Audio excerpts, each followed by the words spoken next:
નમસ્કાર મિત્રો, welcome back to smile xerox. જોઈએ GMDC Gujarat mineral development corporation જેમાં ભરતી પડેલી છે એના વિશે આજે આપણે વિડીયોમાં સંપૂર્ણ માહિતી મેળવીશું અને અરજી કઈ રીતે કરવી એની બી વાત કરીશું.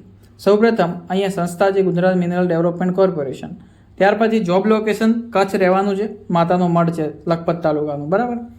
અરજી કરવાની રીત એ અહીંયા ઓફલાઈન આપેલી છે, મતલબ આપણે અત્યારે ઓનલાઈન અરજી કરવાની નથી, ઓફલાઈન અરજી કરવાની છે. તો અરજી કઈ રીતે કરવી એના વિશે આપણે પાછળ જોઈએ.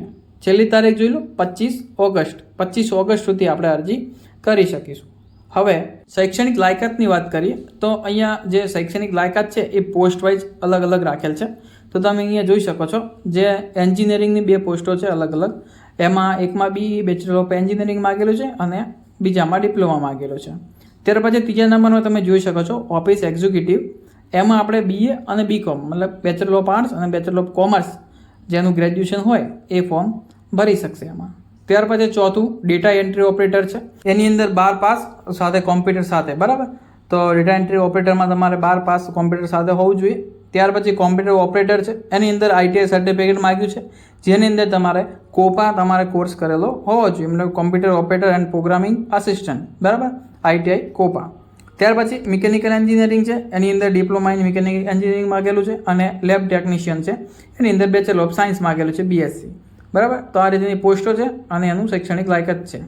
હવે એજ લિમિટ જોઈએ તો કે 18 થી 25 વર્ષ વચ્ચે તમે ફોર્મ ભરી શકો છો અને એજ રિડક્શન આપેલું છે 1 વર્ષ, જે કેટેગરી વાઇઝ હશે, બરાબર. હવે અરજી કરવાની રીત જોઈએ, પ્રક્રિયા જોઈ શકો તમે. અહીંયા ઓફિશિયલી નોટિફિકેશન ડાઉનલોડ કરવાની છે આપણે વેબસાઇટ પર જઈ અને આની તમામ સૂચનાઓ સારી રીતે સમજવાની છે.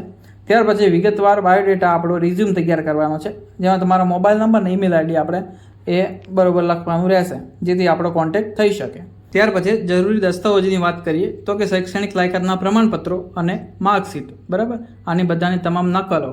ત્યાર પછી આધાર કાર્ડની નકલ અને 2 પાસપોર્ટ સાઇઝના ફોટા, આટલું વસ્તુ આપણે કુરિયર કરવાનું રહેશે. આ બધા ડોક્યુમેન્ટની પાછળ આપણે સહી કરવાની રહેશે, સિગ્નેચર આપણી કરી દેવાની.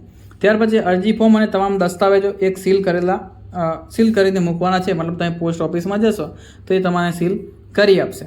ત્યાર પછી કવર પર આપણે ટ્રેડ એપ્લિકેશન ફોર સ્પષ્ટ લખવાનું છે, મતલબ કે તમે શેમાં અરજી કરો છો એ સ્પષ્ટ રીતે લખવાનું છે, જેથી ખ્યાલ આવે કે તમે અરજી શામાં કરેલી છે. હવે લાસ્ટમાં આપણે અરજી પોસ્ટ દ્વારા સરનામે મોકલવાની છે.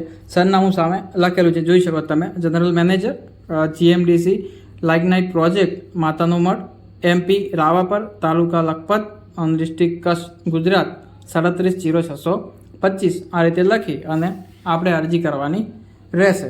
ત્યાર પછી જે બી હશે એ તમને નોટિફિકેશન મળશે.